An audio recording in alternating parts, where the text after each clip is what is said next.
Thank you very much. I do hereby affirm that I will tell the truth and nothing but the truth to this committee today. Thank you very much. I'm delighted that this first panel includes people that have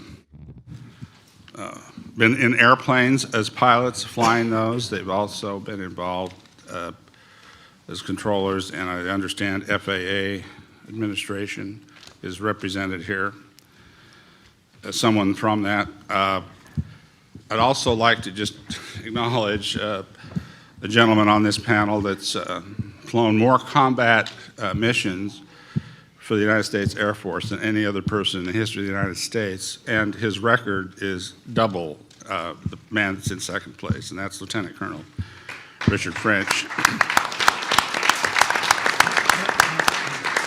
So you've been sworn in. We'll start with testimony of John Callahan. If I could just quickly ask Mr. Bookman, time limits that have been determined for this panel? 10 minutes for opening statements, and then we'll divide the remaining time among the... How much time for questioning? Depends on if they keep to their 10 minutes. Well, hey, I've got the gavel. Yeah. I'll keep to it. And then it'll be roughly a 10-minute Q&A session for each member of then Congress. They're definitely going to keep to it. John Callahan, if you could begin. All right, I don't know what I can do in 10 minutes, but I'll do the best I can. Apparently, you guys already have a copy of what I'm going to say.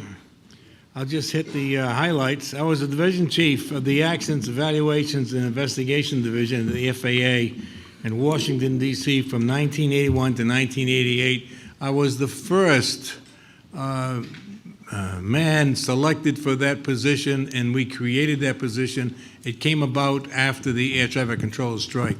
FAA had no quality control in the system until the strike, and then I was selected for that position, and it turned out to be a division with 5 branches.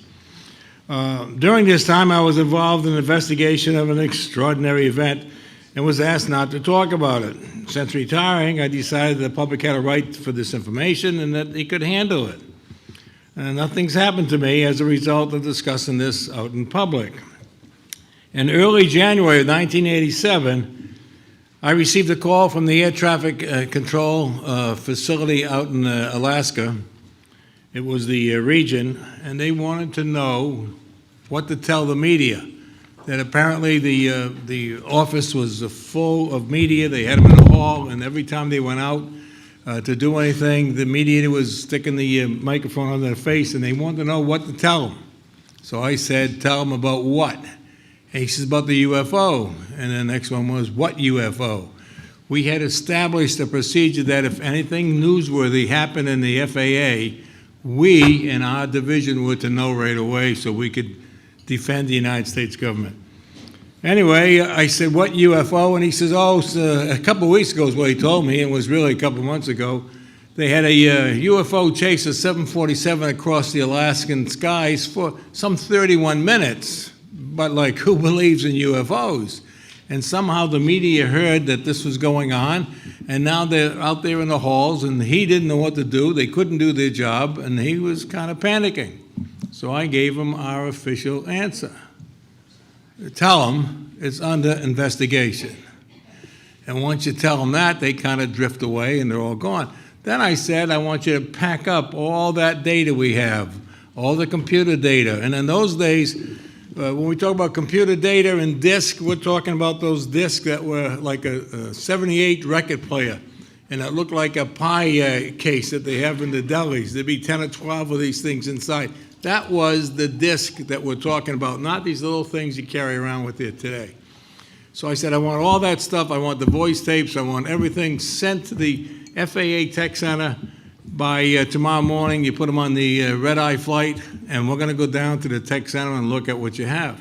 And the Tech Center is where they create the software programs for the FAA, 548 facilities there were at the time. I used to run that automation department, had 176 people working for me. They also had a program called Playback, or I had another name too, I forgot it right now. Anyway, you could go into the facility at the tech center, and you could walk into one of the control rooms, and you could say, I want this position to be set up exactly like the position in Alaska. I want to stand over here and look at the radar and see what the controller's seeing. I want the voice tapes to come out of the speaker above, and I want them synchronized with what we're looking at. So when the man says he's over Alaska, I want the radar to say he's over Alaska. And I want to see what was going on. I want to hear what was going on. Well, they played it for me. And toward the end, while we're looking at it, they would shut the program off. So I said, I want you to play it again, but don't shut the program off until I tell you to shut it off. And I had bought a camera with me, what do they call these cameras here? The ones that play these things here. Anyway, I took a video of it the second time they played it. And it was the first time I really used the camera, and it was a little shaky if you ever get to look at it. But it shows you everything that was on the screen. And as they're playing the second one, they shut it off again toward the end. And I finally said, there must be something wrong with our communications, because I didn't come from the South. I said, I want you to leave it on until I say shut it off. And they were a little hesitant. They didn't want to do that. And I finally told the engineer there, I said, you either do it, I tell you, or tomorrow you're going to have to find another job. So they let it play. Well, toward the end, the controllers had taken a United, and they asked him if they could delay his arrival time and have him check this 747 that was coming southbound. So they vectored him over to the 747. He's about 2,000 feet beneath them. And the United says, it's a beautiful airplane, the moon behind him, it looks good. He says, it's so clear up here, you can see into next Tuesday. And then he passed by. Well, after he passed by, that target that had been chasing the 747 turned around and started following the United as he went down into Alaska. Now, when the Japanese pilot first commanded the frequency, for you guys that are familiar with radar or how the military or the controllers work, when he first commanded the frequency for the controller, the first words out of his mouth was, do you have traffic for me? And when a controller hears these words, it means doom, because right away he forgot something. He's got somebody else up there that shouldn't, and why would a pilot ask if we had traffic? And he looked at his scope and he says, negative, there's no traffic in your area. And the Japanese pilot says, oh yeah, there's traffic out here, and it's at 12 o'clock and about 8 miles, he's telling him. Well, the next thing the controller says is, can you tell me what type it is? Can you make out the type of aircraft? Any markings on the plane that we can find out who it is? He's thinking it's a military aircraft. And the Japanese pilot says, there's no markings. It's as big as 4 aircraft carriers. It has yellow and white lights around the center, and it's big. And he was a little bit worried. Well, this machine followed him down for 31 minutes. Halfway through his flight, he makes a 360-degree turn. Now, when I say he makes it, he doesn't do anything unless the FAA says you can do this. So they told him, if you want to deviate, you want to change your altitude, let us know. And he changed his altitude a couple times, makes a 360, and this UFO stayed with him all the way. Scared the pants off him. I don't know how much more time I got. Anyway, when I got done with You've got about a minute and a half to 2 minutes. Okay, so I shoot back to the FAA Center, and the administrator at the time was Admiral Ingen. I don't know if you guys knew Admiral Ingen. I got there about 4:45 because I wanted to go home with my wife. And he heard I was in the building, so he calls me up and he says, give me a 5-minute briefing on what you're seeing. So I gave him what I'm telling you guys here. And he wanted to know if that video I took would play on his TV, and I said, I guess so. The book says it can. So I plugged it in there, and after a few minutes of watching the video, he calls the aide over, and he says, go tell Kennedy I'm going to be a few minutes late. So he's watching it a little bit more, and then he finally calls the aide over and says, go cancel the rest of my appointments tonight. We'll reschedule for sometime next week. He says, I have to go see the president, and we're talking about Reagan. So when he got all done, he said, don't talk to anybody. I'll get back with you, and I'll tell you what to do. I'm on my way to see Reagan. Next morning, I came to work, and I got a call from some guy who said he was at the CIA. He wanted to talk about a UFO. I said, well, you're talking to the wrong guy. I don't know anything about UFOs. He says, well, the one that happened over Alaska, I said, you probably want to talk to the Admiral. I don't know what you're talking about. A few minutes later, the Admiral calls down and says, I've set up a briefing for you tomorrow at 10 o'clock or 9 o'clock, whatever it was, in the round room. He says, the President's scientific staff is coming over. Some CIA guys will be there. I think he said 3, matter of fact, and some grunts will be coming along with them. He says, your task is to hand this stuff off to them. When they leave here, they have to take this with them because the FAA does not control UFOs. Now, I showed them all this stuff, and when they You got have all... about 45 seconds. So. Okay. When they got all done, one of the scientists come out and said they had 3 or 4 questions. They wanted to know the speed of the antenna, the frequency of the antenna, the logarithm for the height-finding equipment. And the people I brought with me just happened to be experts, and they answered all the questions. When they get done, the CIA guy standing next to me says to the people, this event, pointing to the big screen they have in the room, this event never happened. We were never here. We're confiscating all this data, and you're all sworn to secrecy. Scared the pants off them. I had 22 people in there, and they were leaving the room right away, not know what's going to happen. So I said to this guy, well, what do you think it was? I'm thinking at the time it's a stealth bomber. He says, oh, he says, it's a UFO. Look at these guys. They're drooling. They can't wait to get their hands on all this data. We had boxes and boxes in those days of printouts. Can't wait to get their hands on that stuff. I says, is that right? He says, yeah, this is the first time they ever had more than a moment of radar data to look at. Now, the big key was the word he had said, this is the first time they ever had more than a minute or so of radar data. Okay. And now we've got 31 minutes. Thank you. Okay. Major Filer, if you could. Yes. Go ahead. I'm a retired Air Force major with 5,000 flying hours, and I'm currently the Eastern Regional Director of the Mutual UFO Network, which is studying this phenomenon, and editor of the Filer's Files.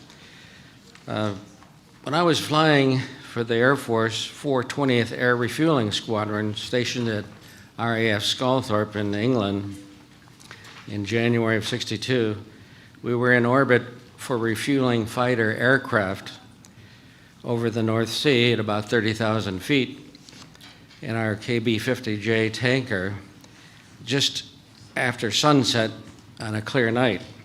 London Control excitedly called us and notified us that they had an unidentified object hovering on their radar near Stonehenge.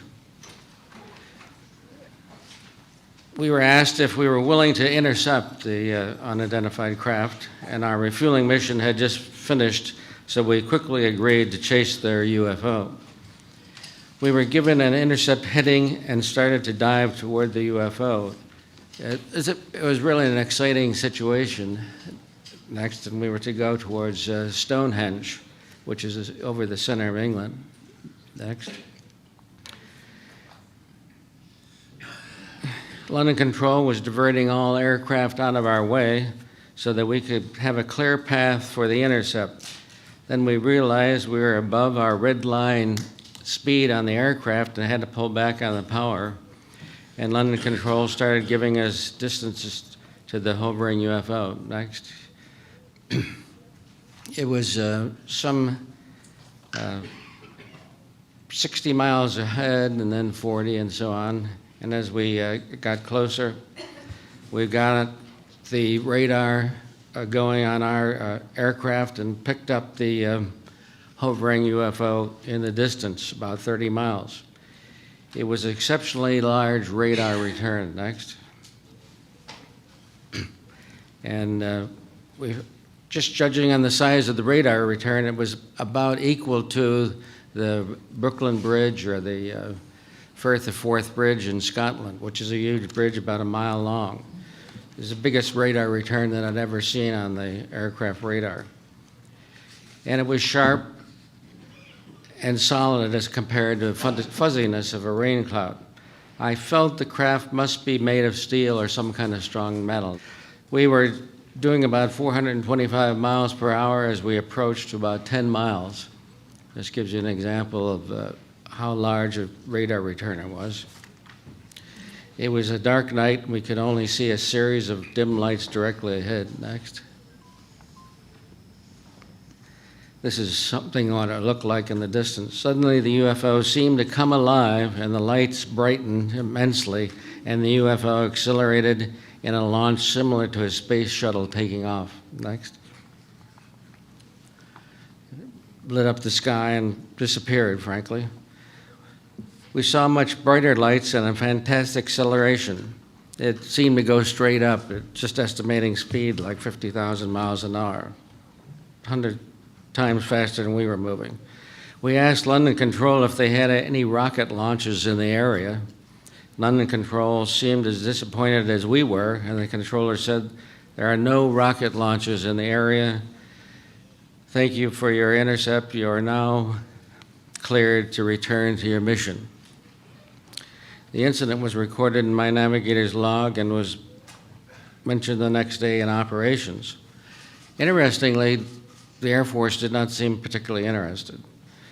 A few weeks later, we were invited to a dining in with Prince Philip as a speaker, and he asked to speak with the air crews that had chased UFOs. So apparently London Control had told him that we had chased this UFO, and we sat down at the table with him, and he was very friendly, and I essentially told him what I just told you, and he indicated that he regularly interviewed the air crews that were chasing UFOs. Either he or his aide would interview them. And I asked why Prince Philip was personally interested in UFOs, and he said that his uncle, the Earl Mountbatten, had seen the UFOs close up in the Navy, and that obviously he believed his uncle. Next. This gives you some indications of the ships that this one was taken over Japan. And if you notice, there's a large cylinder, but outside the cylinder, there's 12 disc craft. And this is typically what they do. They're often called motherships because they launch the smaller disc-shaped craft from them. Next. This picture was taken by NASA over the Atlantic Ocean near Iceland. Next. And this one was actually a video. This is one shot from the video taken over England on Burnham-on-the-Sea on February 11th, 2009. Next. Now this is something interesting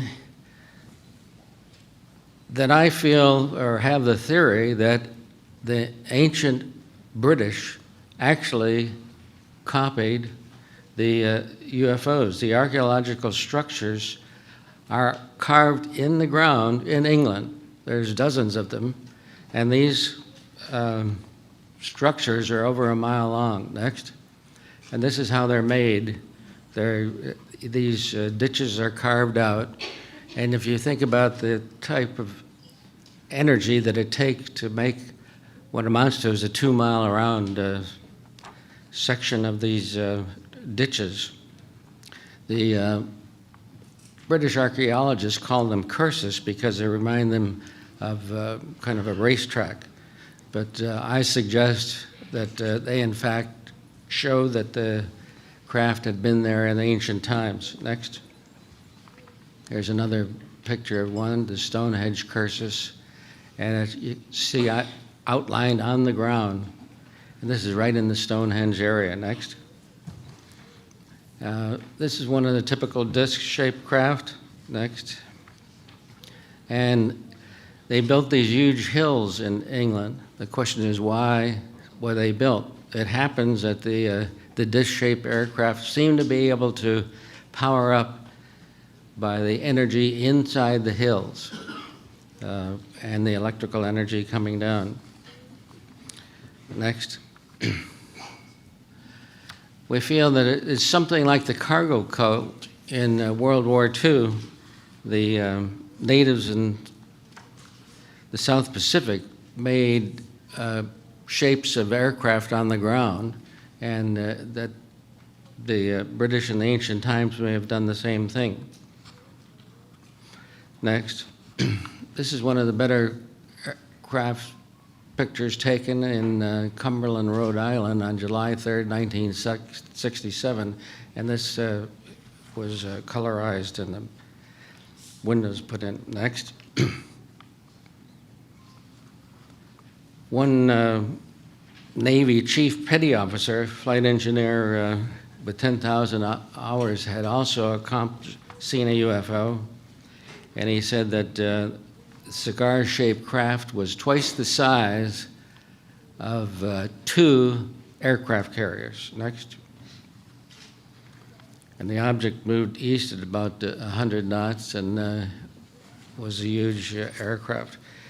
A similar one was seen by 2 pilots on 2 different airlines over the English Channel on April 23rd, 2007. Next.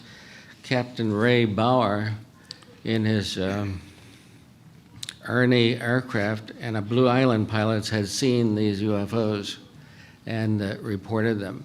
Major, you have a little bit less than a minute left. Okay. Here's Captain Bauer reporting it in 2007. Next.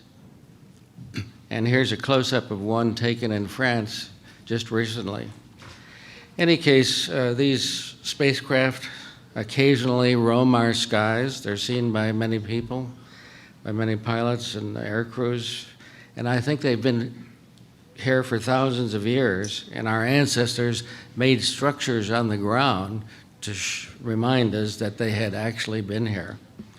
And I've been interested in UFOs ever since, and I'd like to dedicate this talk to my 2 daughters that recently passed away. Thank you.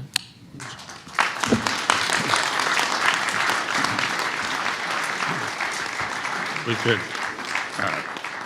next go to Mr. Jim Grant. Yes, wanted to thank all the serious researchers that have been trying to get this information out for years, and thanks for you all showing up today.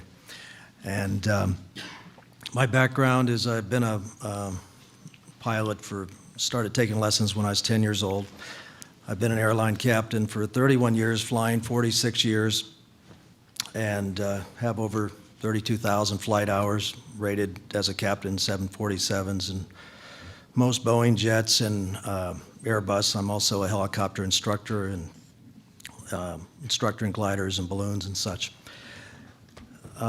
Got interested in this subject in 1962 when I was reaching for a book on flying in a small library, and a book fell out called Flying Saucers Top Secret by Major Donald Kehoe. And he was one of the ringleaders in helping get a lot of this information out. And most of his books are credible, professional people that were, people that were trained to know what they were seeing, pilots and astronomers, ground observers, such. And I thought it was science fiction when I first picked it up. So that's how I got started in this field.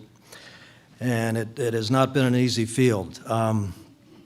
Unfortunately, after all these years, it still hasn't changed much. I wish it had, as far as military or civilian pilots, of how they're treated as far as when they see something.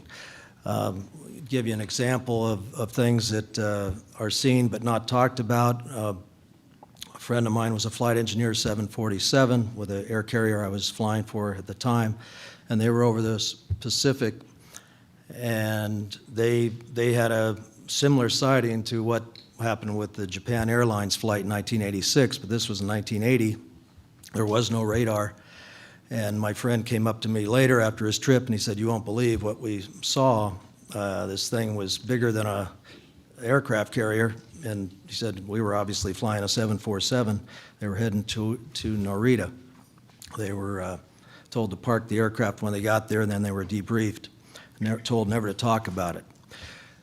There are many cases like this of pilots coming up to talk to me because they know I've kind of stuck my neck out more than most pilots because of I've been very lucky to make some contacts with different people around the world that should know what they're talking about. Some of them were astronauts, some cosmonauts, some generals, and I usually don't get into what I've been told, and they tell me what they know in closed-door sessions, and it's almost verbatim what I've been told before. It's almost astounding how many people are in the know on this subject, and just, you know, they're afraid. And it's not so much I find out afraid for losing their retirement and such, some of them are, or their status in life, but they're more afraid for their families. So I'm not going to get in too much into that aspect, but what happened to me as far as I had a sighting over New Mexico, 1995. Ironically, I had just finished talking to my first officer about this subject, which I had been told sometimes it wasn't a good idea. He said, I've been flying 25 years, I've never seen anything. He was an ex-military tanker pilot. And his lips had barely stopped moving when the cockpit, it was at dusk, so it was starting to get dark. The cockpit started almost getting the shade of bluish green. I look off to the left, and I thought the air traffic controllers had misinformed us about any traffic nearby. It looked a lot closer than it was. It was oval-shaped, bluish green, moving very quickly, and they had no radar contact on this, military or civilian. We were just about 100 miles past Albuquerque. I looked to my first officer. He looked like he had just found out his wife was having an affair. And the typical scenario with this is we got on the ground. Well, there were 4 other airliners in the area. The controller asked, does anybody want to report it? And they said, no, it's just a meteor. And we had seen like a flash of white light, and the thing took off at about a 45-degree angle back into space, and I chimed in on the radio. I said, when does a meteor go back up? So when we got to the ground, he didn't want to talk about it, didn't want to report it, and he never flew with me again. But this is a sad scenario because this happens so much. Pilots come up and tell me what they've seen, many in areas over the ocean where there is no radar. And some of these fighter pilots are pretty brave guys. They fought in wars, and yet they're afraid of mentioning this, mostly for fear of ridicule.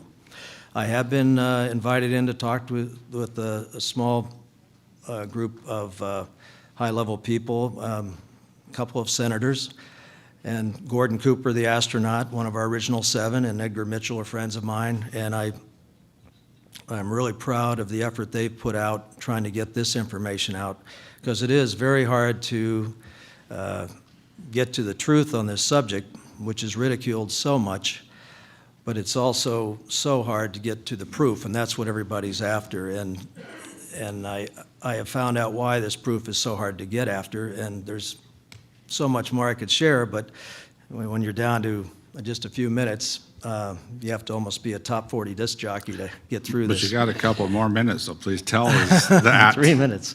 One thing, you'd think the government doesn't take this seriously. I don't know if you've heard about this book. I told the History Channel about it back when it first came out. It first came out in '78.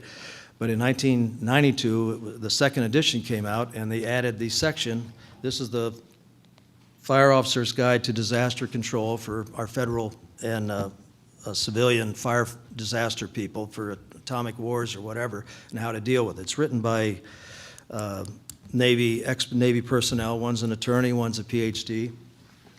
And the main section that they revised in 1992 was on the UFO threat, a fact. And it tells the firefighters, who are usually first on the scene, how to deal with a crashed UFO, possibly dead extraterrestrials or live ones, and how to deal with the crowd situation, radiation problems. And that's that information. So it's a very interesting addition that they added in 1992 on this book. There are some very important books that people always ask me, because after I was got involved talking about this subject to some co-pilots, I was turned in and I was evaluated for four days of flight testing, and everything went smooth. And in fact, the chief pilot said, well, you got through okay, you get to keep your job, and I'm very interested in this subject now. It looks like there's more to this than I thought. So we used to have long talks about this. And through that situation, I was so upset about my freedom of speech rights after how I was treated as a pilot, and other pilots around the world have been treated, that I ended up getting the opportunity to do a 5-day-a-week live uncensored television show for almost 3 years. And we did just a little over 500 shows on this subject and other mysteries that I found out regarding the UFO subject is basically the tip of the iceberg. This stuff gets very deep, and I can understand, just like Stanton Friedman has said many, many times, of the reasons why this has been kept secret.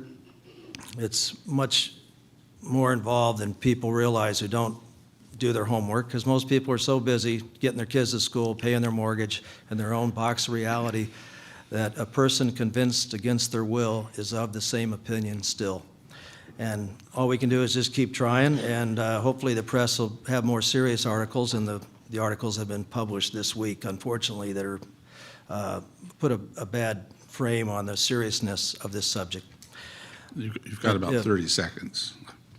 And I hope the pilots of the world that are listening will not be afraid to tell what they see and not fear the ridicule, because this has got to end after so many years of this.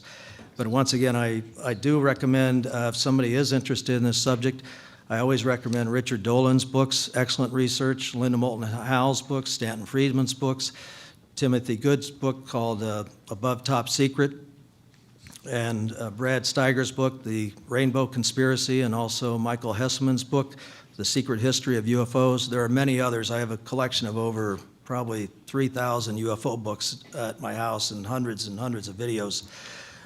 We all can't be crazy. Thank you for your time. Thank you very much.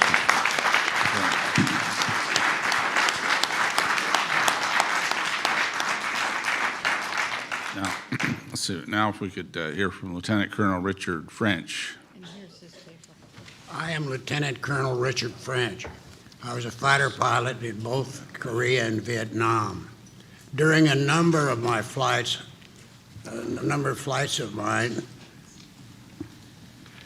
I have a little trouble reading this because it's been freehand written and I'm having a little trouble picking it up. Witnesses to the sightings of a number of UFOs. I'm going to go to the first one that stands out most in my mind.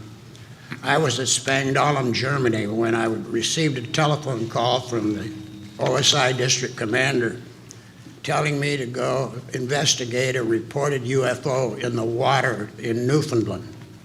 Approximately 4 hours later, I arrived to find a large crowd on the wharf, and there were divers in the water.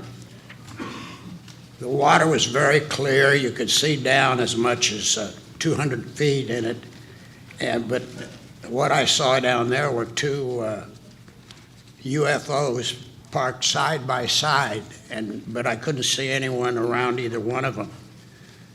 Then a little later, someone moved to one of the UFO occupants, and I guess go ahead and call them what they are, the alien, moved over to the side and came into my line of sight. Very soon after that, he came out of the water going approximately 100 miles an hour. As soon as he broke the surface of the water, he increased his speed to approximately 2,500 miles an hour and quickly went out of sight. He was gone for about 15 or 20 minutes. He came right back, when it slowed down, very much, went in the water again at about 100 miles an hour, went on down to, and he and the other one, you could see them working on the UFOs. They, after about approximately 2 hours of apparently performing maintenance on the UFOs, the two of them took off together again, left the water at about 100 miles an hour, immediately accelerated to well over 2,500 miles an hour, went virtually straight up and disappeared. The speeds that I report in this, I arrived at the figures simply by triangulation, and in that I could take things that were at a known distance and then calculate based on where they were and how long it took them to get to another place is what I use as a standard for for estimating their speed.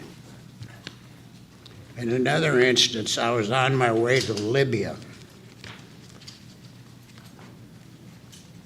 I was out over the water just about 3 miles offshore of the northern extreme of the Mediterranean Sea. I looked up to my left, and 5 miles away I saw a lighted UFO. It went down into the center of Mount Blanc, if you know where Mount Blanc is in France. Anyway, it went down into the center of Mount Blanc, was down there for approximately 15 minutes, and turned around and came right back out. Since then, I have noticed that there's something about the inside of volcanoes that seems to attract them. And in discussing that with other people, we reached this conclusion that whether it's right or wrong, this is the closest we can get to a logical reason for why they do that. They may very well be, and have been for some time, actually defending the Earth, because what other purpose would they have for it? But we have no way of knowing whether they are doing something constructive, because I'm certain that they wouldn't risk their equipment and lives and like that if they didn't have a useful purpose for it. You know, I just mentioned on others, I saw the same thing in Hawaii, and again, the live volcano, Kilauea, which I'm sure you're familiar with. But anyway, they went down inside of that. I saw them again when I was down in Sicily, and they went down inside of the volcano that's you know, the famous one that when it erupted, it lay waste to about 100 square miles of land. In all cases, the UFOs, they've all been the same shape. They've all been the cigar-shaped type. And in all cases where I was able to see the aliens, they were what we call grays. You've probably heard them mentioned by other people that are reporting in this same convention. The last that I personally witnessed happened right in Sedona, where I lived quite recently. And what happened, I used to go out in the early evening, I'd go out on my back patio and, you know, look at the stars, and the scenery in Sedona is spectacular, as you may know if you've been there. But anyway, I saw this one go by, but when it went by, I didn't think it was a UFO. The thing I thought was that it was simply a meteorite.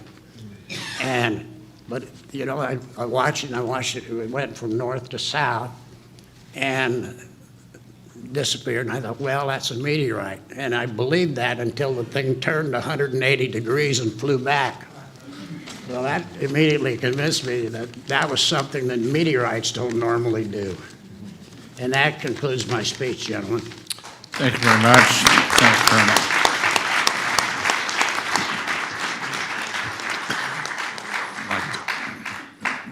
Mr. Steve Allen, would you proceed?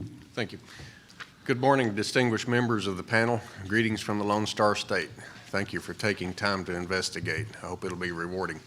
My name is Steve Allen. Please forgive me, I'm not a public speaker, so I'll do the best I can. In fact, I'm just an old country boy, so bear with me. I live near Stephenville, Texas. I'm the owner of a transportation company. I'm a private pilot of an aircraft, been flying most of my life. I'm a witness to what I feel and others have said could very well be the most significant sighting in history. Why, you ask? Several reasons. Multiple witnesses, including business owners, former FAA air traffic controllers, ranch, and law enforcement. There have been multiple witnesses of events in the past, but this time, well, you know, many may not remember all details, distort the facts, and even lie to you. But this time there is a very comprehensive radar report compiled from several government radars. The radars have no hidden agenda and no emotion. It simply reports what it sees. Here's my story. On the evening of January the 8th, 2008, at 6:15 p.m. in Selden, Texas, just outside of Stephenville, at my friend's home, Mike Odom, I witnessed a set of 4 very bright, high-intensity lights flying extremely fast in a very low altitude. What seemed to be coming directly at us, flying from east to west. I knew immediately this is nothing I had ever seen. I paid very close attention to all details. I had a feeling this would be a historic event. The object appeared to be very large, about a half a mile wide and close to a mile long. The lights came past us at approximately 3,000 feet AGL. That's above ground level. It was up close and personal. This was not something way out in the heavens, but it was right there before our eyes. It was totally silent, made no wind noise, no engine noise, nothing. As the aircraft traveled past us, I had a strange feeling they were aware we were watching them, and they were aware of us as well. Never had had that feeling before. Also, as the object passed by us, you could see 7 extremely bright lights in the rear of the craft, all in a horizontal fashion, blinking in no particular order. The object came to a complete stop over Stephenville, Texas, about 3 to 4 miles away. The 7 lights reconfigured into an arch shape, like the top of a football, then to a vertical shape. Then in a split second, they duplicated with 2 sets of 7 lights. Then another brief moment, they burst into light-colored flames, almost white in color, which looked to be contained in a large box or a rectangle shape. Then about 3 or 4 seconds later, they simply disappeared. Did not streak off in the distance, but simply disappeared. I was amazed. One of the members of our party, a rural mail carrier named Lance Jones, abruptly left the scene after the event. All to our disbelief, we ran into my friend's home, Mike Odom, which had witnessed the event as well, and told his wife, Claudette. She doubted us and wanted to call Lance Jones, the mail carrier, to verify our story. We invited her to do so. Claudette telephoned Mr. Jones, and he instructed us to run back outside, and it was coming back. We bolted out the door. Sure enough, this time the object was traveling from west to east at a very high rate of speed. But I could hear the roar of jets in the immediate distance. Then a moment later, sure enough, the object had 2 F-16s in hot pursuit, full afterburner. The flames were protruding from after the aircrafts. They were down on the deck and very close to us. They shook the ground and rattled the windows. The object was much closer than first sighted moments before. We stood there silently in amazement and watched the object with the jets chasing speed off over the distance into the horizon. The next morning, I reported the event to my local airport where I hangar my aircraft. After they made several calls, they were unable to find out anything. Then I contacted the local newspaper, like opening a Pandora's box. That's when the world found out about the event. I made the dire mistake of putting my telephone number in the article. I received many phone calls daily, with no less than 60 calls per day from actual witnesses. All of the people that had witnessed the event, some were willing to come forward with their story and some would not. In the next few days, we were all on the local news channels, CBS, NBC, ABC, Fox. Then 4 days after the event, Larry King Show. And several days after that, O'Reilly Factor, Good Morning America, Primetime, Peter Jennings, just to name a few. National Geographic, History Channel, Discovery Channel, just to name a few more, made productions centered around the event. In the early stages, Angela Joyner from the local newspaper, Empire Tribune, or ET for short, how ironic, contacted Major Carl Lewis at the Naval Air Station Joint Reserve Base in Fort Worth. He consistently denied any of the aircraft in the area and attempted to explain it away. He offered several possible scenarios, but none were plausible. 10 days later, lo and behold, a press release stating they did in fact have 10 F-16s in the area. Then came Robert Powell and Glenn Schultz. They filed several Freedom of Information Act documents. They compiled the radar data hits in the millions in the Schultz-Powell report. Sure enough, a very detailed, comprehensive report emerged. There it was, an unidentified aircraft with no transponder traveling from east to west at 1,900 to 2,100 miles an hour. Then in less than 10 seconds, slowing to a speed of less than 50 miles an hour over Stephenville, Texas. What could do this? Then the object reversed course and traveling from east to west with the 2 F-16s in pursuit. What else did the radar report show? Well, 8 additional F-16s, 4 F-16s on either side of the aircraft attempting to flank the object. Also an AWACS, Airborne Weather Command Center. That's the aircraft with the giant Frisbee-like radar on its rear at 41,000 foot, circling the area for over 4 hours. Powell and Schultz also received copies of the F-16 logbooks. Many had been redacted to cover up what?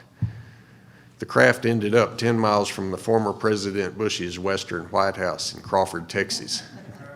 Then we had no more radar info. We do not know. All I do know is what I observed this event, well, did not need to be a trained observer, a pilot, or anything else to describe it. A first grader could have reported this. To me, all this is very concerning. It has forever been etched into my brain, has affected my life in many ways, mostly for the good, more questions than answers. What could have outperformed our best aircraft? Why were they chasing it with vengeance? It is a danger to myself or others while flying. Do they mean us harm? I think we all have more questions than answers. Myself and the public respectfully demands answers. Hopefully you will be able to help us.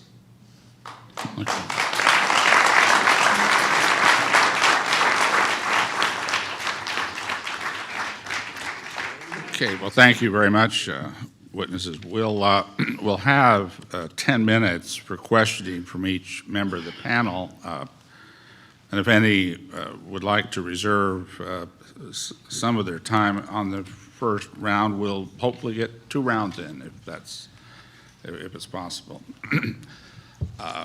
Mr. Callahan, I'd like to start and ask you a little more context on that meeting in the FAA.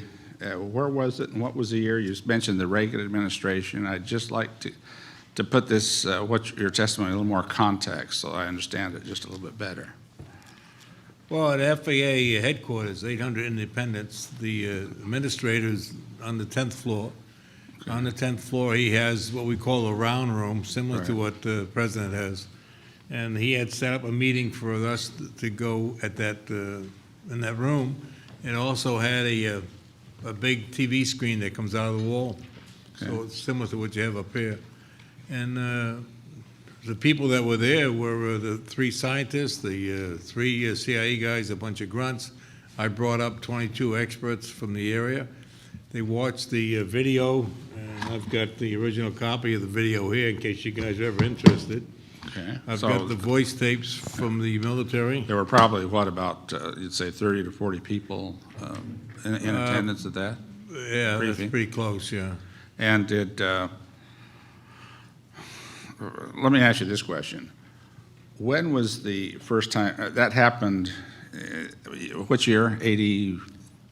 88, I guess, 86. 86, I okay. retired in 88. When, if you can remember, and approximations are just fine here, when was the first time you were able to, or that you felt comfortable, or in fact, under any circumstance, talk about this openly to, and let people know what you witnessed at that briefing?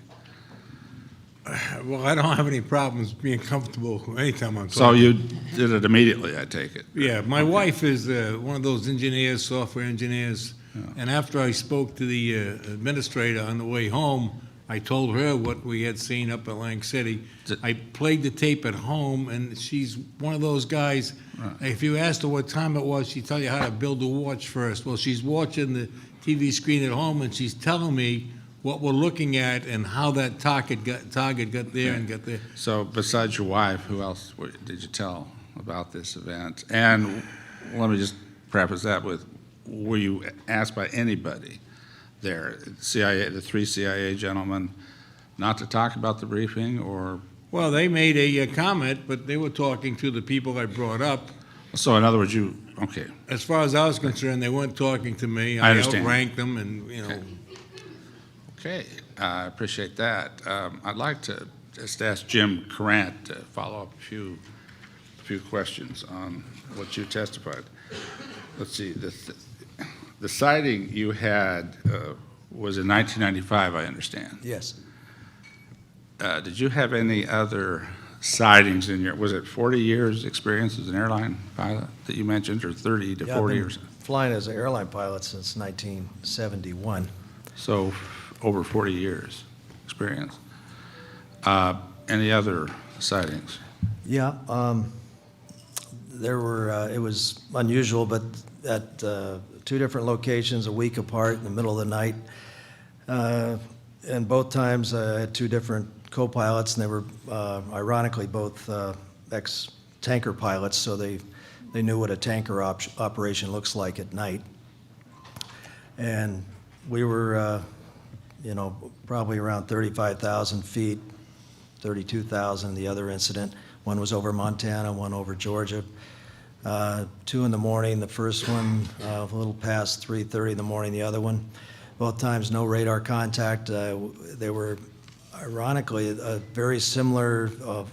I'd never heard of these type shapes before as far as that high up, but in my research. But they were like glowing orbs, 3 of them in formation, and they were just hovering.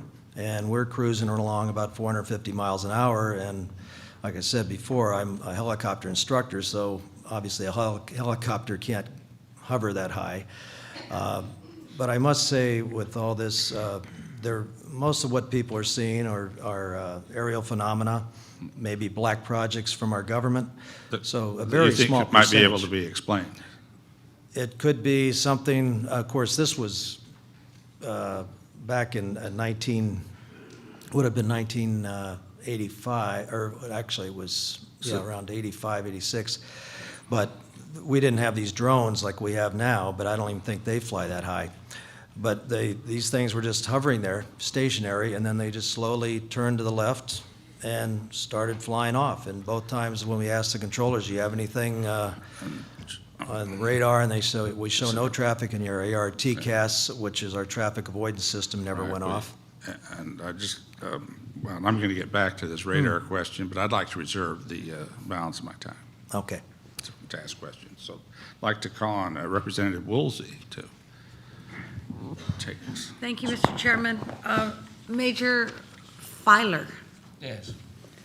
this is just a out-of-the-blue question, but I'd like to hear your perspective on it, and if any of the rest of you have ideas about this, two questions. One, could a UFO, like a drone, be controlled from the ground electronically? Two, could UFO materials be developed here in the United States or on Earth and tested against our military? Well, I think Okay, it's go. possible both are true. Pardon? Ben Rich at Lockheed indicated that so many words we had back engineered some of these craft, and we're now able to take ET home. The point is that apparently we're able to do a lot of things now, and probably some of what we're seeing is our own UFOs, so to speak. Well, okay, now, but do you think we're learning from the UFOs and then we're building because of, I mean, or are we, was that us in the first place? Well, in a sense, I think anything's possible, but I also believe that we're being visited. Anybody else have a thought on that? I mean, you know, maybe we're way more clever than any of us realize. And my question would be, and it's just a pushback on making sure we've covered all ground, are Earthlings setting this up in the first place? You know, so that we find our way to outer space and for what could come with wars in outer space. Or are the non-Earthlings coming to us and showing us what they know, and we're realizing we've got to compete? It's a good question, what you asked, because I never heard that before. The people I talk to that have been involved in the reverse engineering, they call it, with the UFOs that they captured, they could, by now, because it's been, 30 years or more, they could have developed a ship that they could be out practicing with, or a group of ships. If you remember Dr. Mitchell, when he spoke, he said when he was en route to the moon, he looked out the left portal, I would call it a window, and he called down to NASA and said, "I'm now a fighter too." He thought that that spaceship flying along with them was made here in the United States, and they were flight checking it.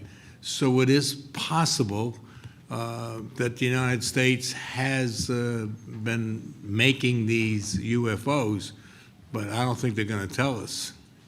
And it's just one of those, how do you really know? Okay, anybody else? Yes, Mr. Allen. 2 points. Why would our jets be chasing it, and why would they let it out over a very densely populated area if it was ours? Good questions, yes. Well, don't ask me, I'm asking you. I mean, why? Because possibly we want to find out if our military can keep up with Could be a what test. we've learned is out there, but You would think they'd test it out in the desert somewhere where there's no observers and media attention. right, but most of it has been over open space. I would, the individual that gave me most of my flying lessons when I was younger was Triple H in World War II. 2 books were written about him, one by a general from the Air Force Academy. His name was Colonel Leroy Gover. And he was one of the first 100 American pilots in World War II. He went over to Canada and then became commander of Eagle Squadron. I knew him for 40 years. He was a pilot's pilot. And on his deathbed, 3 weeks before he passed on, I gave him a copy of Colonel Corso's book, The Day After Roswell. And he said, "I don't know a whole lot about certain aspects of this book, if it's all true, but I can tell you from what I was involved with, the people I knew, because he was with the Army Air Corps, which later the same year as the alleged incident in Roswell happened, the Air Force was formed along with the United Nations and other developments." But he confirmed that, in his words, and I never heard this man lie, he said they were androgynous. They didn't know their full technological capabilities at that time. At least one of them survived. They didn't know their full psychological makeup or where they were from or what this was all about. This was at this time. So that's just one other deathbed statement. He was a good friend, and so was Gordon Cooper, who basically made similar statements the years that I knew him. So I'm going to ask a very short question of you, Jim, because it's appropriate at this point. And then I'm going to waive the rest of my time or till later. Has your credibility been questioned because you were a believer before you were part of a sighting? People say, "Oh yeah, well he wanted that to happen, so he made it happen." In his mind. Amazingly enough, that hasn't come up in discussion, but it's definitely something that I expected. But that hasn't been a problem. Okay, you know. good. Thank you very much, and I'll yield for the time being. Could we go to Representative Bartlett, please? Thank you very much. Mr. Cullen, the event that you describe is exactly the kind of thing that I think is most creditable. Let me understand, how many different people saw this? So the radar return? Well, are there not people that saw the craft and people that saw the radar returns both? No, the only ones that saw the craft was the Japanese pilot and the other two with him, his co-pilot. Okay, so there were 3 people that saw the craft, all right. And how many people saw the radar? No, 20, 30. 23 at the time, people? Yeah. Yeah, these are the kinds of things that are just very difficult to explain away, where you have eyewitnesses and a radar track, and a real radar track. But apparently some of these things don't leave a radar track. The other day we had testimony from a pilot in South America that they can absorb bullets. Something that can absorb bullets can absorb radar, I would think. Well, the radar picks up all the traffic, but most people don't understand how the system works, and that's what blows their mind. If you're an air traffic controller and you're working your sector in front of you, you've got 500 miles that you're taking care of. The antenna's going by every 9 or 10 seconds, and it picks up a primary target, which is the size of a pencil eraser, and it puts it on your scope right here. You could be working traffic going this way. When that target shows up, we don't know who it is, and you're going to look at that and say, well, if he gets close to this guy, I'll do something intelligent. 10 seconds later, that target is over here someplace, nowhere near your traffic, so your mind says it must have been an 18-wheeler, it could be somebody low, I don't know what it was. The radar always picks up everything flying, but they go so fast that you don't recognize them. Today, to fly in the FAA system, if you're flying below 10,000, you have to stay at 250 knots. If you're flying above 10,000 or above 18,000, you have to have a working transponder on your aircraft. That sends out a signal to the radar that says, this is me, and it shows a different target on the screen. That's what we see when our people are flying. The UFOs don't have transponders, and they don't care about our rules and regulations. They come and go. I don't know how you're going to solve that problem. Are these records now available? I didn't hear you. Are these records now available, or have they been taken somewhere, the radar tracks? Oh, I've got a copy of it, of the video I took. I also had the engineers at the tech center produce this chart, and I've got the papers that you can have anybody that knows anything about automation. They could plot all the airplanes along the route of flight, and the engineers that did this, they wrote down that this is the first time the UFO showed up, the first time the military seen the UFO. The pilot at the 022706, NORAD called, they lost the target. They put 2 sheets of paper like this together on the board. They said, this is what happens. Now, when I was talking to the engineers, the hardware and software engineers, I asked them to tell me what the target was alongside the 747. And the hardware engineer says, that target right there is a software problem. This one's a software. All the way down, the targets that showed up were software problems. The software engineer gets up and says, this target here is a hardware problem. That's a hardware problem. So my question to them was, well, if it's not a hardware problem and it's not a software problem, then what the hell is it? What are we looking at? I'm still thinking it's a stealth bomber. And one of them, he says, my religion forbids me to believe in UFOs. So I said, well, how do you know it ain't the stealth bomber? They knew what they were looking at. They knew what they were putting down on the chart, and it was something that didn't belong here in the United States. But you won't see, if you go up and watch radar today, you won't see the UFOs he's shooting across the country. He has to slow down to somewhere around 600 knots, and then he would, if he stayed with the airline pilot, you would see the airline's target. The computer would tell you who it is, it's Transworld, whatever it is, what his speed was, what his altitude was as he's climbing and whatnot. All that data is on the screen, and next to it, there'd be a dot.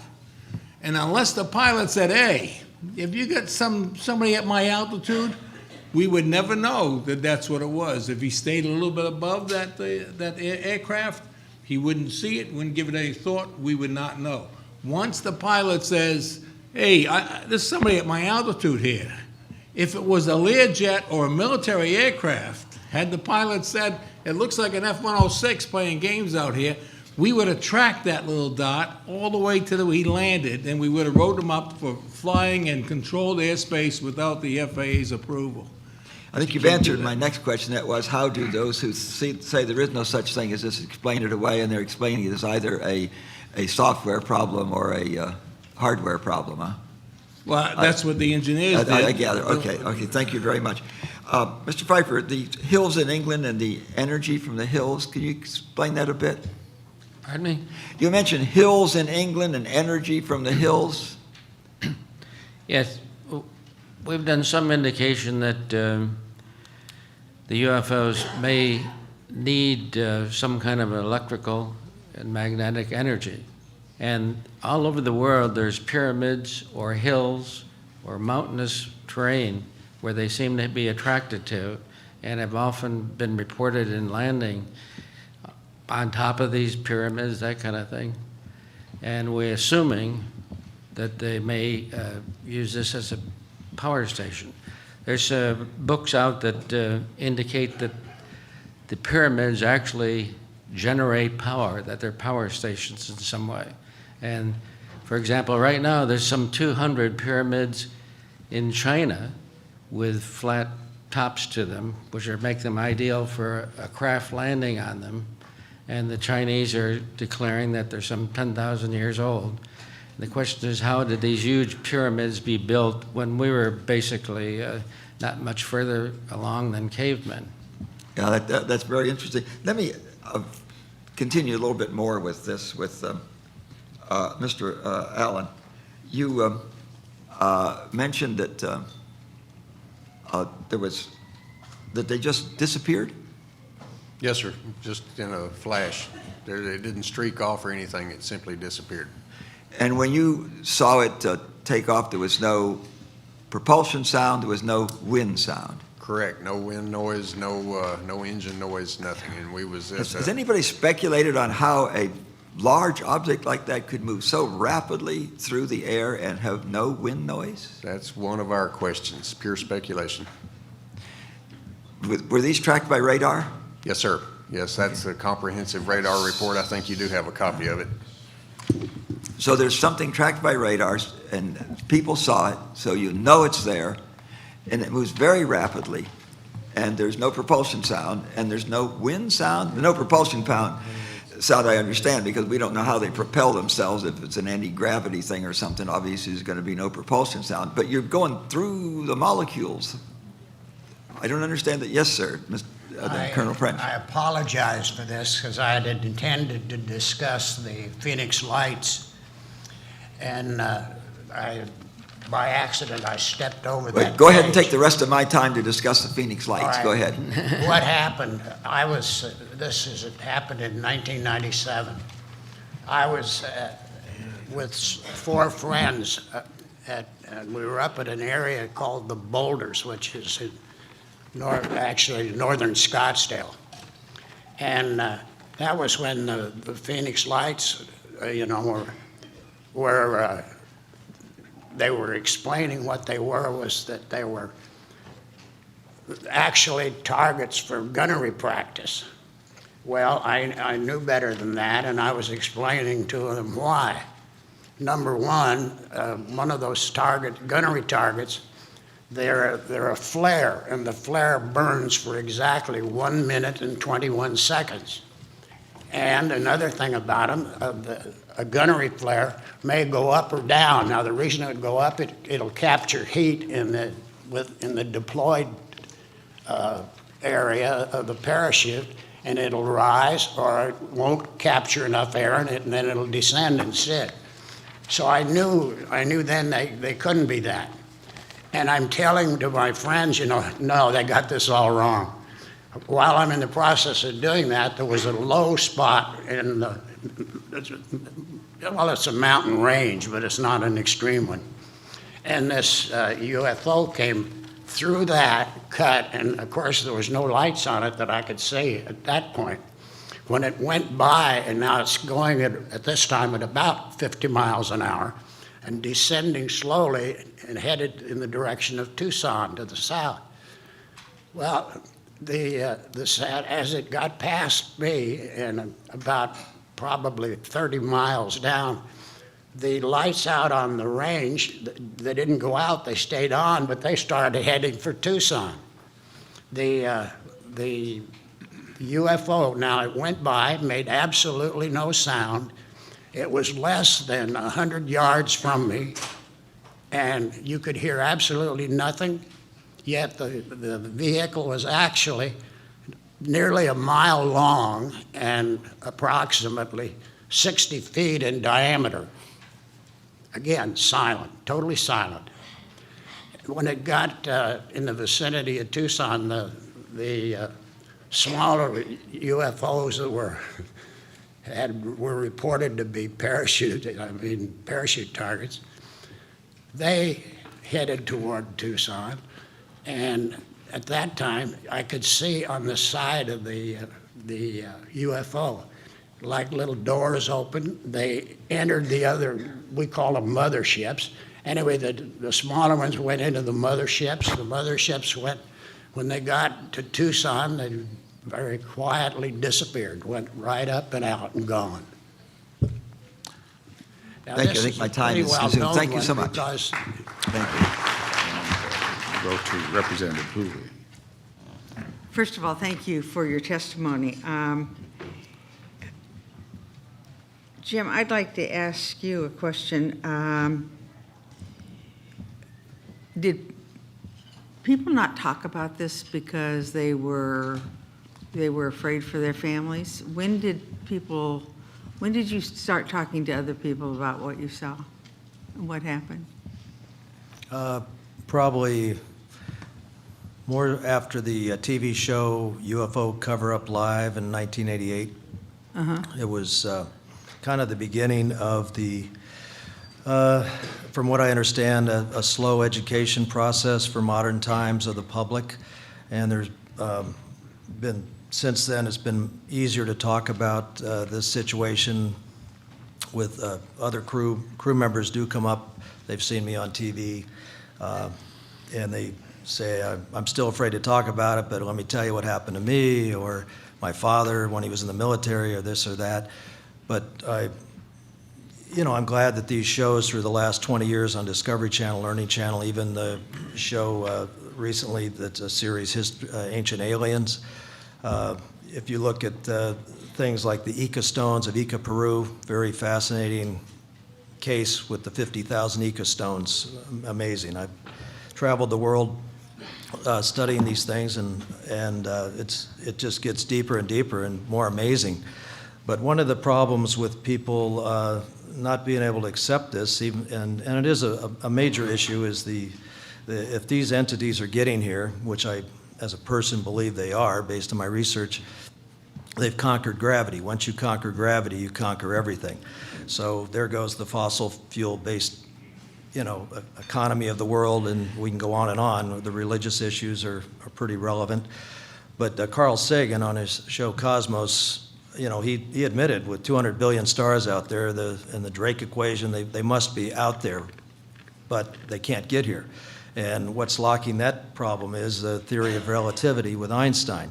So what you really have to kind of take a look is maybe there's something beyond the theory of relativity, and what's faster than the speed of light, thought. From Right. what I understand from scientists that have been involved with these projects is they're thousands of years ahead of us probably, and they've definitely used some kind of incredible thought process, some kind of inversion energy process to get here, and they basically warp time.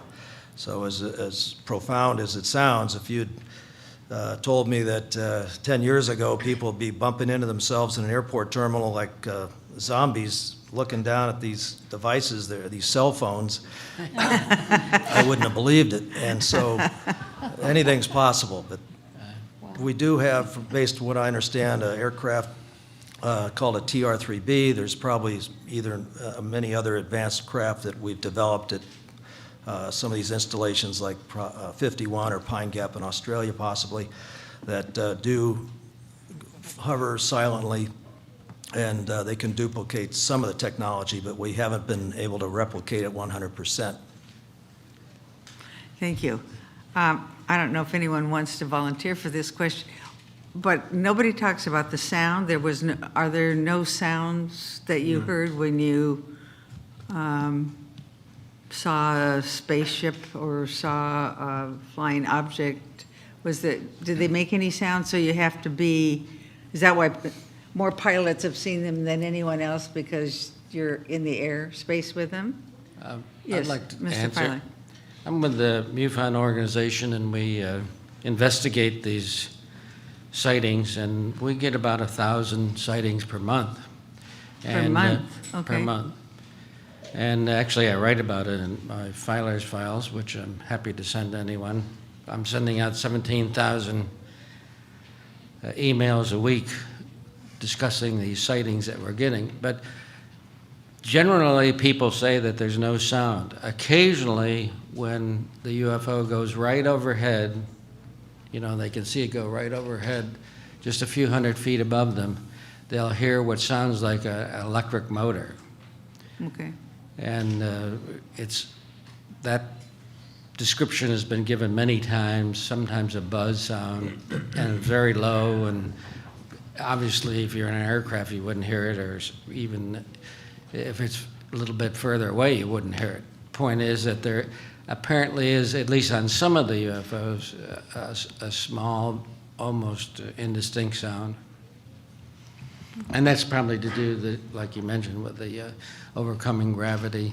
And it seems to have a lot of electrical energy surrounding it. And not only radar has picked it up, but other types of instruments. For example, just your typical compass that you can buy. In any case, the UFOs nearby, it will usually turn the compass to directly point towards them. Wow. Can I give you just a little extra? Of course. Whenever I spoke, I was invited someplace to speak on TV, they always brought in this little Japanese guy who's on Channel 5, Michikuka or something like that, it's name. He would get up and explain how it's impossible to go from one planet to the other, and he would explain the thousands of light years. Now, a few months ago, he was on Fox News, and sitting behind him was a picture of the Earth. And they asked him what that was, and he says the Hubble telescope sent this picture back the other day, last week. He says this is a small planet similar to Earth. It has atmosphere, and it could probably have life on it. And if they were 1,000 years older than us, they may have developed some type of travel. A week or two later, he's back on there, and now there's a big Earth right behind him, big Earth. He says this planet came from the Hubble telescope.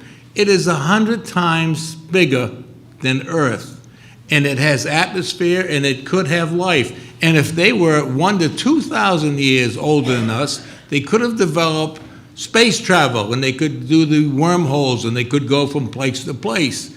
And they said, well, what else does that tell you? He says, well, the biggest thing it tells us is that the universe goes on forever.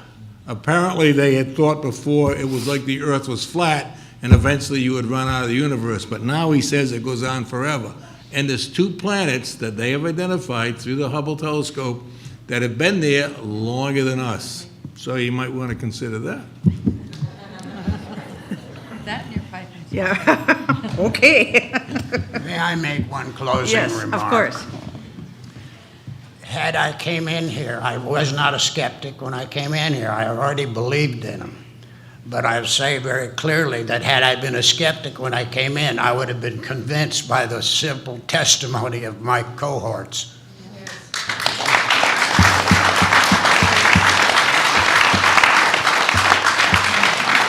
Let me say that the testimony, I think, has been outstanding.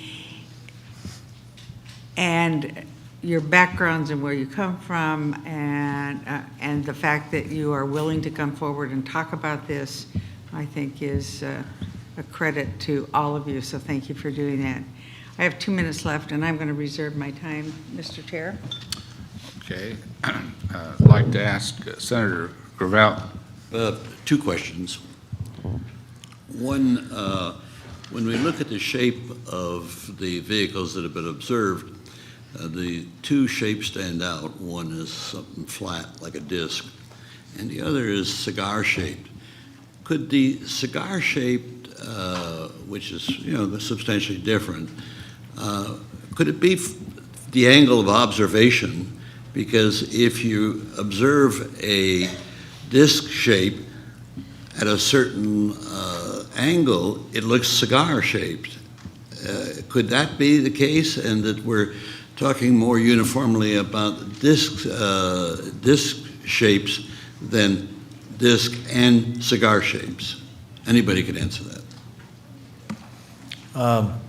One of the pilot reports was on the news for a while, but then the pilots were told to not talk about it. They never gave their names, but they were watching. They were thousands of feet in the air, 737, and out of the clouds came this giant, mile-long, cigar-shaped craft, and it was cigar-shaped. They aren't disc-shaped. So unfortunately, the pilots never wanted to talk about it again after it hit the news, and they played their voice tapes over the television, and they took some heat for it.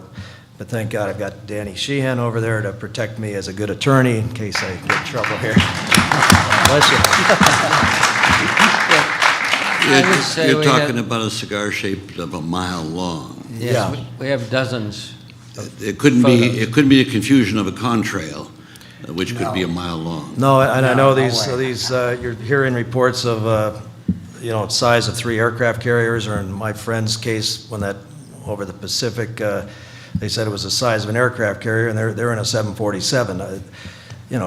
Are they Looney Tunes? Are they pilots like, this movie Flight with with Mr. Washington? No, the pilots are very serious in their profession, and they know what they see. I can understand where it might look like a disc, but they usually know if it's oval-shaped, spear-shaped, or a mile long. That's a big exaggeration that a pilot wouldn't make. I have a boyhood friend who was a captain in Pan Am and flew the largest of 4. But the other thing I want to touch on, which really doesn't surprise me, but maybe a little angers me, and that is the back engineering. And I think you referred to somebody from Lockheed or Grumman or what, a company, saying that they back engineered what was the debris or whatever they got their hands on through the government, and they can take ET home. Okay, well, that sounds like an exaggeration to me, because if there's a company that's developed a propulsion system equal to what's been observed by all of our witnesses, then, and based upon Dr. Greer's testimony, we just alter life on this planet if that form of energy is known. So for somebody who's an engineer at a major contracting firm can boast to you or anybody that we can take ET home, then that son of a gun is denying the planet something very vital, and that's what angers me. So I think it's boastfulness, but correct me. I give you the opportunity to correct me. Was the person who told you that they could take E.T. home, was he Looney Tunes, or was he a serious engineer, or was he just boasting in your judgment? Well, he's worked for Lockheed. He was head of Skunk Works.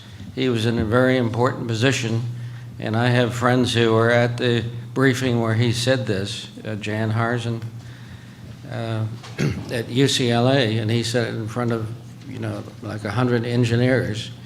I don't know if he was bragging or not, but he said it very clearly. Well, but the implications of that, now, I've met people in very high places that are Looney Tunes. Well, I know. That's not a criteria of credibility. All that is that he's walking around or she's walking around.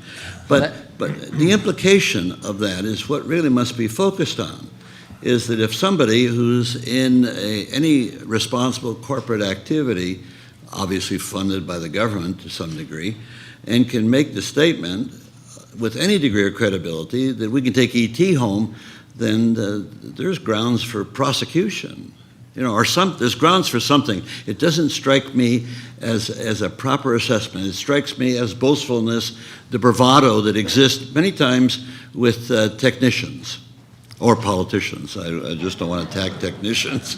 Well, obviously what we're studying here has all kinds of implications.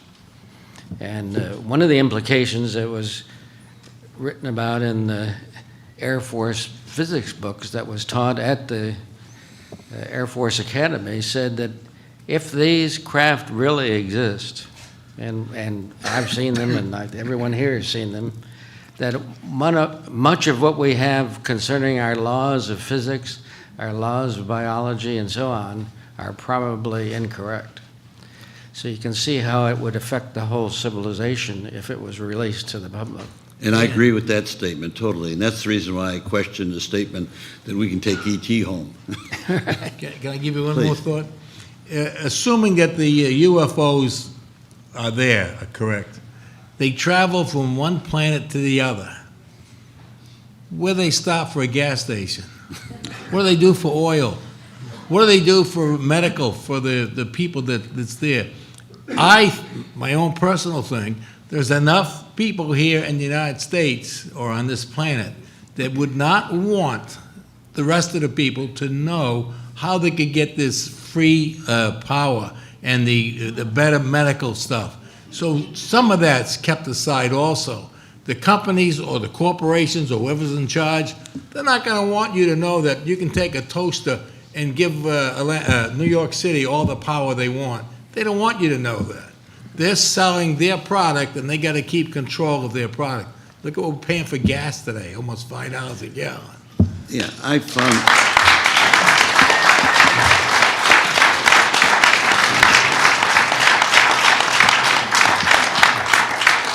Jim, please.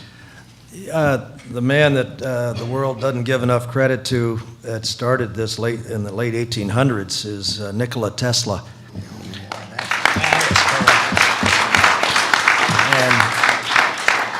And you look, he's almost like Forrest Gump. He was everywhere, working with Edison and Alexander Graham Bell and Einstein, and they finally gave him credit for inventing the radio over Marconi. I'm sure they're going to give him credit for television, radar, but we would not have the world we have today without his invention of alternating current. But somebody starts needing to educate the kids in college and the world a little better, other than that very good show on PBS of the man who created lightning, and give this man, whoever he was, credit for the world he brought us. Nikola Tesla, start doing some homework on him. I would only respond to what you had said, John. That was that I've found in my life and in my career that there are more conspiracies than people are aware of, but there are less conspiracies than people think. It sounds Well, like an oxymoron, but it is. We can, and of course the audience reacted to your statement in that regard.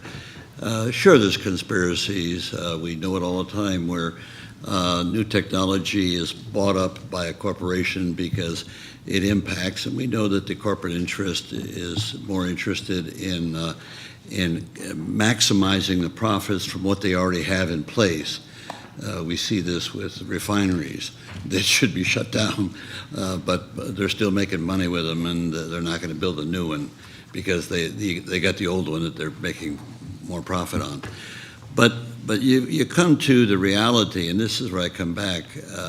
Something as significant as the unknown, the scientific unknown, and the lack of rationale we have to understanding fully what these ETs are all about, and primarily the propulsion. We've seen testimony. It may be thought. What I don't know. I'm not enough scientist. I defer to my colleague, Congressman Barrett, who's a lot more educated in that area, but he comes up with the same queries. I notice our questions are very similar in that regard. But I just want to underscore. Excuse me, but with all due respect, the gentleman's time has expired. Well, fine. Good. Thank you. We could go to Representative Kilpatrick. Thank you, Mr. Chairman. I came to this conference at the invitation of Citizen Hearing to find out more about the world and the universe. When I first got the letter inviting me to participate, I did my homework and looked at the 1968 report of the Science Committee in the United States House of Representatives. Read it, was well briefed on it, and thought it was a beginning. Did not confirm, but had a lot of evidence that something else is among us. So I thought I'd better look earlier and look more into that. When my local newspaper decided to publish it, I agreed to participate. It even opened wider from people I did not know and from around this country and out of the country. Some cynics, but mostly scientists and intelligent people who, after years of watching the phenomenon and participating in it, came to the conclusion that there is something and that we ought to look into it. So I agreed to come. When I came in on Monday, now Tuesday, Wednesday, Thursday, and now Friday, from 9 to 5, I heard some of the most intelligent, the most scientific, the most universal knowledge on the topic that I didn't know I was going to witness. So when I came in here today, and mockery is being made of it, I'm disturbed. I think it's unfortunate. Yesterday we heard from 12 different countries who have hundreds of years of scientific, intelligent information on this subject. They mentioned another 12 or 13 that weren't here yesterday, but also believe. It behooves us as human beings in what is known as the greatest country in the world to participate in that discussion. Not just to seize or to take, but to participate and find out what it is. As a grandmother of 6, 2 sets of twins, I want them to have the kind of world that we've enjoyed all my 60-plus years. And to not act like something exists, and then further to act like it's a joke, we do a disservice to our ancestors, to God, and to the people of the world.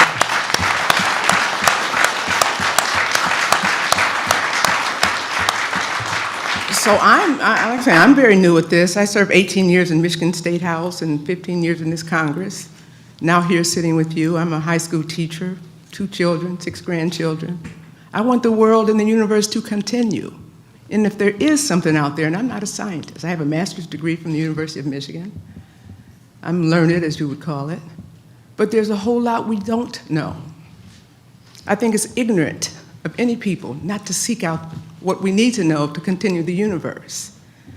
I was convinced before this morning's panel that there probably is something out there. And I'm willing to work the rest of my life to see that if it is, and how we can enhance the universe to see that we all have a better quality of life. As an appropriator on the House committee here and the first African-American woman to serve on appropriations in Michigan for 18 years, and 12 of my 14 years here in Congress on the Money Committee, This federal budget is almost $4 trillion. The defense budget is $700 billion of that. I served on that appropriations bill for many, many years. Much has been said already. That's why I'm giving you this, because I want to bring it back to what I came here for. I don't want to leave it with some yellow guy with stuff sticking out of his head. It's way more serious than that. I can't laugh. I haven't laughed at anything in here because nothing's funny to me. I don't mean today. I mean all week. It's very serious. The world is in peril. Our country is economically, socially, and economically at a disadvantage right now. But we fix that by being partners in what we believe is correct and what issue you pick to work in. And not to put down historical data that's scientifically proven. You may not believe it, but don't work in that era. Don't come in here and just castigate those who do. That's what's wrong with our nation, I think, and our country and our world. We don't work well enough together. If someone doesn't look like we look or think like we think something's wrong with them, rather than grabbing it and let's enhance what we already know. You know, I think I'm going to, Jim Courant, that's my editorial, and I think being last I could say that because you guys have kind of disturbed me this morning. I think the citizens' hearing on disclosure is real. I thought before today that most of you thought that too. When 2 or 3 people can come in the room and change a very intelligent subject such as this to something other than what it is, that does a disservice to our country and to our world. I think Mr. Courant, if I'm pronouncing that right, Courant, you said something about proof. What is the proof? We've been sitting here for 10 hours a day and some people half the night discussing the scientific proof that's been revealed. You sound very learned in the subject, but I'm not sure. Do you believe in UFOs? Is there an extraterrestrial presence in the world? Ought we be more involved in that? Well, I've still got 3 years left to fly, so. Ted Koppel once said on his ABC News show, which I thought was a very good statement in my opinion, is who's the most wonderful and greatest extraterrestrial never seen, and that was God. And it's a big universe out there. And so the proof as far as as far as how they're getting here and their craft and that type of thing, this gets deeper than that. And I have run into people that probably have the proof you're talking about, but they're not going to risk their security clearance or whatever else they're risking, their families for one, to make that possible. But I would say the reason I've stuck in this so long and stuck my neck out so far is not just about losing the career, but it's because there are certain things that I've been privy to keep me going. But at this point, I can't get into that. But I wish I could. That. We do, and there have been some military men who've come to this table this week. But the peril proof to their is, own there's existence. people out there that have the proof you're looking for. But it's, we're talking on a need-to-know basis, very, very high security clearances. Absolutely. National security is first, should be. I understand that. And then I was going to say that the military people who came before us, and just coincidentally, they were all men, but I know that there are many. I served for this room. It seems like a different room than the other 4 days. And I'm not trying to take anything away from the intel field or the military officers that are been involved with this. They're doing their orders. This from what astronaut Gordon Cooper told me, they started these lies in '47 after Roswell, and Roswell wasn't the first. Okay. But, let me reclaim my time. Thank you so much. Thank you. Thank you. Just lastly from me. Someone mentioned maybe it was our UFOs, which said to me, and I think it's one of the 2 of you guys, gentlemen, that it might have been one of our UFOs, which says to me, America's UFOs. Does America are producing UFOs to confuse the cosmos, or what? One of you said it. Either I'm not sure if it was you, Major, or I think it was Major. Did you say that, or it might have been the gentleman on the end? I think I said it also, is that it could be ours because they've been doing reverse engineering for 30, 40 years now, and there's no telling what they've developed. I don't think anybody here is So there might be an existence that we're creating also out there. And I'm not saying that's good or bad. I just want to make sure I was understanding. That's Well, what was That's said. what I'm saying, because they say out in Area 51, they do have ships that come up from, Sure. and down, so, yeah, we probably have them. Okay. One thing, and I'm going to end on this, that came out in the scientific, intelligent discussions and testimony and lectures that we've heard this week is that whatever's out there, extraterrestrial, UFOs, and I haven't yet defined the difference. I know some similarities, some differences, is way more intelligent than our technology today, can do more. The ships, the UFOs speeding up and stopping and turning and all the things that we haven't yet mastered that. That doesn't mean that we can't or that it doesn't exist. It just means that we have more work to do, and we have it more to do universally. Thank you very much.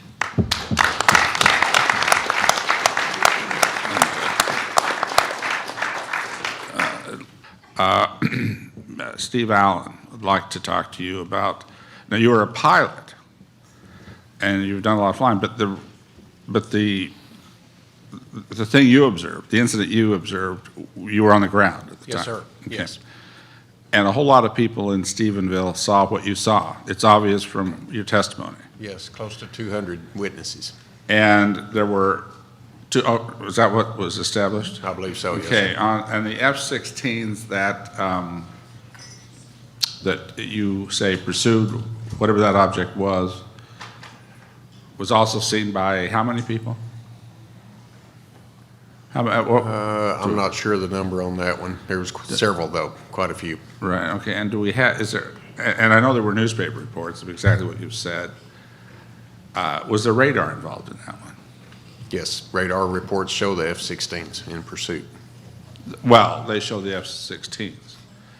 Was radar involved in the object itself, is what I'm asking, at any stage? I don't feel like it was, no, sir. It's probably not. And, okay, that's consistent with what a lot of the people have observed and all, well, and let's see, now was radar, Jim Conrad, involved in either of the incidents? I think one was in 95, the others were earlier, about 10 years earlier. Yeah, Was radar involved in any of those? there was no radar contact, and we Okay. had no TCAS warning. The traffic controls, air traffic control warning system in the aircraft did not go off.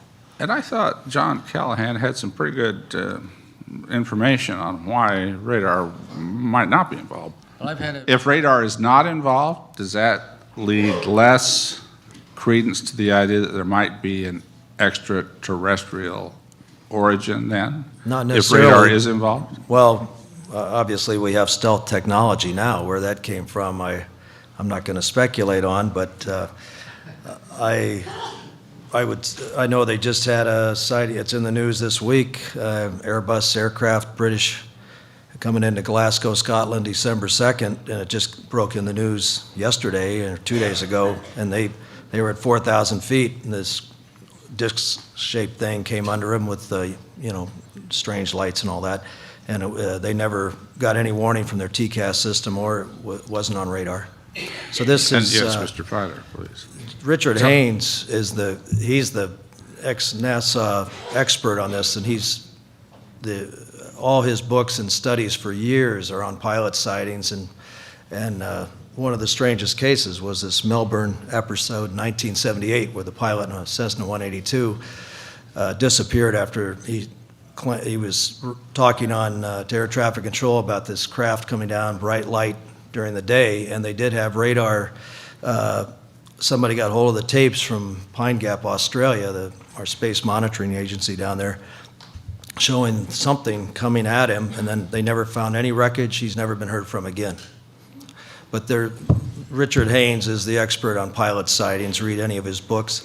If you're wondering about articles from around since the 50s, Rob Simone did an excellent job on UFOs and the headlines, real reporting on a real phenomena. Okay. Mr. Callahan, we've been talking about radar. You seem to know a lot about radar. Probably more about radar than any other expert we've heard this week. I think, and that's not just a compliment, I think it's a fact, from everything I've heard at least. The question I've asked is, you gave repeat just very briefly, why you think radar does not show up in some of these sightings. Well, the radar always shows up, but you can't see it. That's the problem. Oh, You got to remember now, if a UFO or even a Russian or some other come into our airspace without a working transponder, then the computer would recognize that little dot that the radar picks up as nothing. And if it was a huge mass of raw radar, our system says it can't be an airplane, it must be weather. So it puts it on what they call the WFMU, Weather Fixed Mapping Unit, and it tells the computer says, I'll put it on the scope as a cloud unless the controller says, I don't want to see the weather. And if that's the case, it never shows up. Well, I'm glad I asked you this because, at least for my benefit, this has certainly illuminated the understanding. And so it would not be fair to say if something did. Go ahead. A number of military radar operators and FAA radar operators have called me. And basically, what they said was that they were told not to tell the pilots that there was a UFO out there. Always deny the fact the UFO exists and turn the aircraft away so there's no chance of hitting it or whatever. The point is that I don't think there's any radar people here, but that's what I've been told. Also, I understand there's some way that they program the computer so they're less likely to show the UFOs because they're usually moving at very low altitude or very high altitude at very high speeds. And the tendency for the radar not to pick them up. But if you go back to the raw radar data, I you hate can to get do it. this, I really do, because I love what you're to get this information, but my time has expired. Oh, it's too bad. I think I'm next. Yes. Oh, excuse me, Representative Woolsey, go ahead. You have, in fact, 4 minutes. Okay, Pilot Courant, you mentioned in your testimony that you and a group had met with a group of representatives on the Hill, senators and Right. and This was 20 House. years ago, but there were private meetings where I'd met these people on flights, and we got talking, and they invited me to meet them on the subject. They were interested. Some of them are still active. Well, so it was on the airplane. It was not in their office. And They invited me into their office okay, after I well, met if them you go on in their their flights. office, guess what? I It's know. public. They work for everybody out there. But you don't have to tell who they are. But they would be, if you would if they were as interested as you say, if somebody in the Paradigm Group or the organizers here knew who they were, that might be a first step for us to get this back onto the radar of the Congress to ask for a hearing. That would be, you've got to find this, we've got to find the thread. You'd think we'd know, but we don't know the person that's going to be willing to do that. But if somebody has expressed interest to you, or you could call them maybe directly yourself if you would be willing, it would be a start. I wish it was that easy, but even you folks the other day said if you were active in Congress or Senate at this time, you probably wouldn't ask for a hearing on this. Well, I probably would on the Science Committee because that would be the perfect committee for this because it's not it's not really political and but after this week I would, now that I've got information. No, on one of my flights I asked, it kind of went the wrong way where I asked the senator, he was friends with some very well-to-do friends of mine and they were main campaign fundraisers. So we got talking, and it was just he and I out in the waiting area before his flight, and I asked him, Senator, do you think there's a chance of ever having another congressional hearing like 1968 with Gerald Ford? And he said, no, never. Okay. It's all been explained away. Well, There's okay, no that need was for one that. of them, but I just thought maybe you'd found somebody that had some interest. Can- Well, they're still I active, I the would people like that asked me. Mr. Callahan to be able to complete his, you had something you wanted to say. And I want to I make, I have a started, I come minute. out of the military as air traffic control. I started with the FAA when it was known as the CAA. Before radar, we controlled with strips. When they brought the first radar unit into the facility, it was an old VG scope that the Navy used to use. And the instructions was 26 pages, and nobody knew how to use radar. We started off with what they had was just a broadband radar, raw radar. And eventually they were able to draw airways on this VG scope that we're looking at. And we had to do all kinds of things. When a pilot called on the frequency and he's approaching Harrisonburg, you look down there and there's like 15 people all in that area. So you would tell them to make a right turn 30 degrees for 30 seconds, then resume your navigation, and you would look to see who's turning. Sometimes 2 or 3 people would turn because sometimes the pilots have a real sense of humor. And eventually you give this guy a couple of turns and you would pick him up and say, he's there. That's the primary target. It's only a dash. We had all kinds of trouble keeping them separated from one another because they weren't all flying under the FAA control. They invented the transponder. They made it mandatory that you have to have a transponder to fly above certain altitudes. The transponder now gives a signal so that you'll always see the target. But if there's somebody flying alongside of them that doesn't have a transponder, he shows up as a dot. The dot is always there. If it's a UFO and he's traveling at 3,000, 4,000 miles an hour, when you look at your scope, you see him here. Okay, and 10 seconds later, he's over here. He's nowhere near your area that you're controlling traffic on.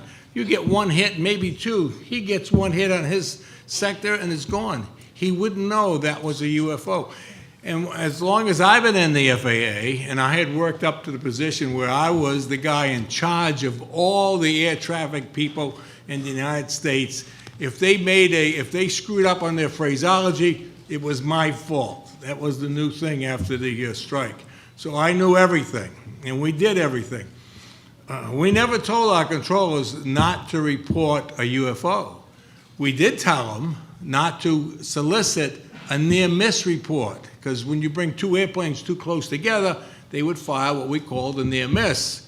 Well, they were getting too many near-misses, so they said, do not ask the pilot if he wants to file a near-miss. When he gets on the ground, he can do it. But that's the only thing we restricted of filing was a near-miss report, not a UFO. And I see that our time for this panel has expired. I want to thank the panel. This has been very interesting.